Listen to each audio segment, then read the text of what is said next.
Дмитрий, скажите, пожалуйста, вот когда задерживают человека, ему пытаются сотрудники полиции подкинуть наркотики. Как быть в этой ситуации? Какие советы вы можете дать? Ситуации, когда правоохранители переступают черту закона настолько откровенно и подбрасывают наркотические средства, случаются в современном мире, наверное, все реже и реже. Но, тем не менее, такие ситуации случаются. И неприятны данные ситуации как в силу самой сути происходящего, так и в силу того, что имеются определенные сложности при доказывании невиновности данного лица. В первую очередь, не позволяйте проводить досмотр либо ваших вещей, либо одежды, либо автомобиля без участия понятых. Это очень важно. Обязательно, даже если вас остановили на улице сотрудники патрульно-постовой службы для проверки документов и пытаются провести ваш личный досмотр, что обычно происходит, постарайтесь остановить прохожих, просто прохожих, проходящих мимо. Если даже не составляется никаких протоколов о вашем досмотре, но данные свидетели должны присутствовать. То есть в случае того, если у вас, во-первых, вы уже исключите возможность подброса. Должно быть какое-то разрешение на вообще досмотр вещей у сотрудников полиции или нет? По сути, конечно, должно быть такое разрешение. Однако зачастую добиться какого-то разрешения не добьетесь. Поэтому не надо спорить здесь с сотрудниками полиции, нужно просто абсолютно спокойно пояснить, что извините, я готов предоставить вам свои вещи, скрывать мне нечего, я законопослушный гражданин, но хотелось бы провести данную процедуру в присутствии свидетелей, так называемых. То есть эти же люди в случае, если у вас что-то обнаружат незаконное, будут вписаны в протокол, и они смогут потом в дальнейшем, либо на следствии, либо в суде пояснить суть происходящего. Как получилось, что у вас обнаружили, откуда достали и так далее. Это очень важный момент. Протокол вообще ведется сразу, как только вас задержали, или он будет составлен позже? Но если мы говорим сейчас о той ситуации, когда вас остановили для проверки документов, и обычно сотрудники полиции любят отшив в карманах, там как бы вот проводят такие мероприятия, то, конечно, протокол не будет составляться. Но если вас задерживают по подозрению в совершении преступления какого-то, либо в связи с тем, что вы находитесь в неадекватном состоянии, там, алкогольного опьянения, там, идете откуда-то с отдыха, то, конечно, протокол будет досмотра составляться в таком случае. И понятые, которых пригласят, обязательно должны быть вписаны сразу же в этот протокол. Да, но если мы говорим, то есть об административной процедуре привлечения человека к административной ответственности, то здесь будут называться они понятыми свидетелями. Если это уголовная процедура, то, соответственно, свидетели будут называться понятыми, которые имеют определенные права и обязанности свои по Уголовно-процессуальному кодексу. Второе. Старайтесь обязательно, конечно, требовать составления таких документов. То есть, по крайней мере, в Москве очень часто бывают случаи, когда автомобили останавливаются на дороге, и сотрудники полиции предлагают: нам необходимо досмотреть вашу машину. То есть, в принципе, беспредельно залазят в машину, полностью проводят не досмотр, а обыск. Вот, после чего, если ничего не обнаружено, говорят вам: до свидания, счастливого пути. По сути, вы не можете не обжаловать их действия, хотя у вас потратили время определенное, там 1,5-2 часа заняла эта процедура, с вами обращались, вы считаете, недолжным образом. То есть, и в принципе, законно ли такие действия? Вы не можете сразу на месте сориентироваться. То есть, поймите, досмотр проводить в принципе автомобиля сотрудники полиции имеют, но в ситуациях каких? Когда, допустим, идут какие-то мероприятия по розыску автомобиля определенного, вам необходимо не спорить, предоставить автомобиль в присутствии понятых, но попросить составить документ. После этого, если вы считаете, что незаконно провели досмотр вашего автомобиля, вы имеете право написать жалобу. Если у вас нет бумаг на руках, соответственно, писать вы ничего не можете. И уже контрольный либо надзорный орган, либо ведомство написать, то есть руководство, либо в прокуратуру, но уже там, по идее, ваше заявление примут, рассмотрят и проверят, законно ли или незаконно действовали сотрудники полиции. Сотрудники полиции могут провести обыск, или досмотр транспортных средств только на стационарных постах ДПС или на любом участке дороги, где стоит их машина. По сути, на стационарных постах, конечно. Но, в принципе, при определенных обстоятельствах вашу машину могут досмотреть и где-то в городе. То есть, если поступило какое-то сообщение в органы полиции о том, что вы неадекватно ведете себя на дороге, к примеру, да, либо нарушаете там скоростной режим, при вашей остановке вызываете подозрения, допустим, едете после работы, у вас красные глаза, уставшие, да, от компьютера, у сотрудников полиции возникает подозрение, что вы употребляли наркотические средства. В принципе, то есть как бы обосновано, по сути. Поэтому в любом случае не спорьте. Просто пусть досмотрят ваш автомобиль, составят протокол, и уже с этим протоколом вы имеете право проверить в дальнейшем, законно или незаконно провели данные действия. Досмотр автомобиля тоже обязательно с понятыми. Обязательно. Остановить водителей, попросить кого-то, да, или прохожих также пригласить? Конечно, конечно. То есть вы, в принципе, если вам Должны озадачить сотрудники полиции или все-таки водитель, которого остановили? Нет, в данном случае вам необходимо спокойно выйти из машины, закрыть, пояснить сотрудникам полиции о том, что, пожалуйста, я не возражаю против досмотра моего транспортного средства, однако обеспечьте мне понятых.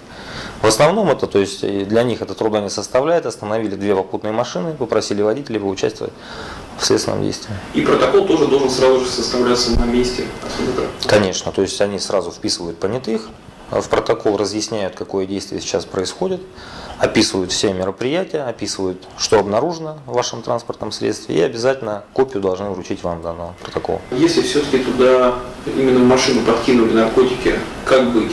И водитель заметил этот процесс прямо вот на месте.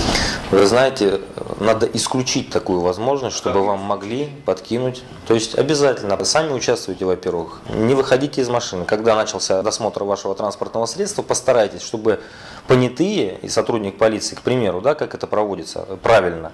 То есть если досматривается водительская часть автомобиля, то вы имеете право сесть, допустим, сюда, к примеру, понятого посадить на заднее сиденье. В принципе, все подконтрольно. Подкинуть, ну, вы же видите, что у сотрудника в руках ничего нету, правильно? То есть он досматривает. Сотрудник полиции это тоже не волшебник и не факир, понимаете? То есть в данной ситуации это просто невозможно сделать, куда-то залезть и положить вам под сиденье. После этого здесь досмотрели этот участок, сотрудник полиции обходит вашу машину, вы выходите отсюда, садитесь на это место досмотренное уже, понятой также находится сзади, продолжает контролировать ситуацию. Досмотрели пассажирскую часть, переходит назад, вы перемещаетесь вперед. Вот таким вот образом, соответственно. Досмотр должен произойти один сотрудник полиции. То есть если их двое, один на пассажирском месте, другой открывает багажник и смотрит там, и говорит вдруг, вот нашли. Вы знаете, я несколько раз привлекался к таким досмотрам транспортных средств, выезжал на место происшествия, и я лично, когда понимал, что я не могу контролировать ситуацию, просил сотрудников полиции, что вы создаете ситуацию, при которой непонятно, чем занимается второй сотрудник, прошу, давайте все-таки по порядку. Вот отсюда, я нахожусь здесь, сижу, вы досматриваете спокойно, без спешки.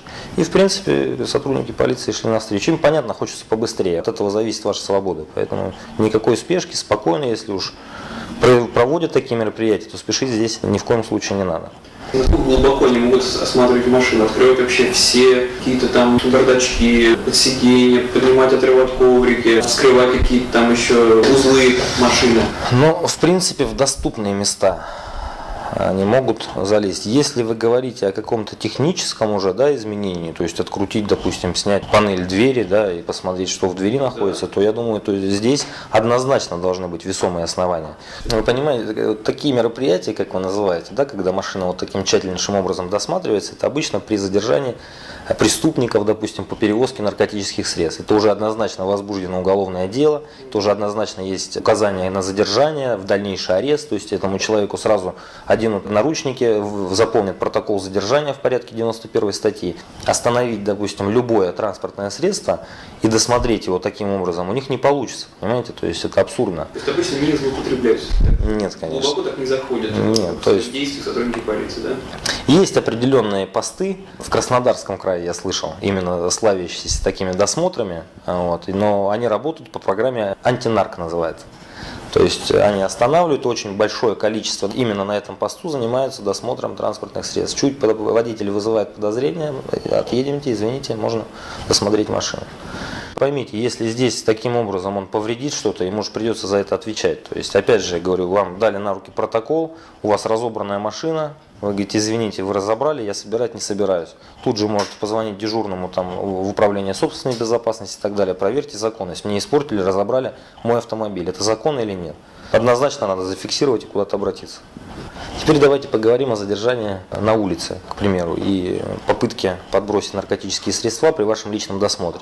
Если вас задержали и надели наручники, не приглашая понятых, не реагируя на ваши просьбы о приводе понятых, вам необходимо в первую очередь, когда понятые все-таки будут организованы сотрудниками полиции, чтобы оформить изъятие подброшенных наркотических средств, вам необходимо незамедлительно при появлении понятых пояснить, что у меня, к примеру, в заднем левом кармане находится какой-то объект, какой-то сверток.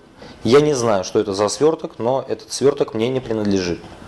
После этого при вашем личном досмотре этот сверток, если у вас из правого заднего кармана достают, то, конечно, здесь уже понятые, по крайней мере, имеется шанс оспорить данное следственное действие. То есть у нас получается, понятые пояснят судье, когда мы прибыли, лицо уже находилось в наручниках, вот, и сразу нам пояснило, что у него в заднем правом кармане какие-то вещества.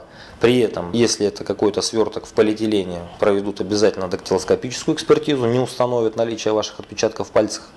Таким образом, подводя итог нашего разговора, вкратце хотелось бы остановиться. Первое. Не позволяйте проводить досмотр без участия понятых. Обязательно настаивайте на составлении документов, соответствующих протоколов. Не трогайте, не прикасайтесь руками к тому, что вам подбросили. И обязательно напишите жалобу сразу непосредственно после того, как все произошло. Обязательно. Потому что потом в суде может стать вопрос о том, почему вы, если посчитали, что действия сотрудников незаконны, почему вы не написали заявление в соответствующий орган, почему не написали жалобу.